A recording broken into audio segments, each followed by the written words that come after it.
Sa naging panayam ng Showbiz Insider na si OG Diaz nagbigay ng paliwanag si Marjorie kung bakit hindi nila pinadalhan ng imbitasyon si Dennis para sa kasal ni Claudia Barreto kay Basti Lorenzo noong April 8.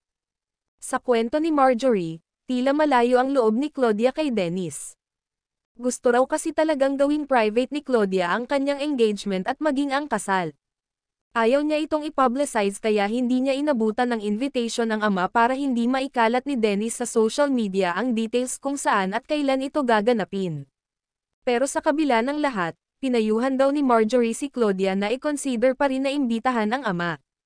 Aniya pa, "I hope my daughter is not judged here." Ano ba ang ibig sabihin ng walking the bride down the aisle? Dapat yun ay isang ama na nagpalaki, nagtaguyod, nag-alaga, naging safe space ng anak. Siya ang magha-handover ng anak sa lalaking papakasalan nito.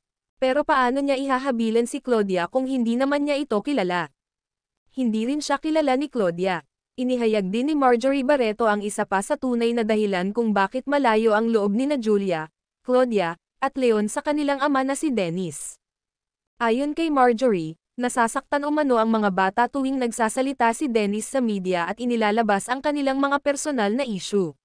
Bawat may interview ang komedyante, hindi lang sila nabubulabog emotionally, nakakatanggap pa raw ng matinding bashing ang kanyang mga anak na nakakaapekto rin sa kanilang career at mental health.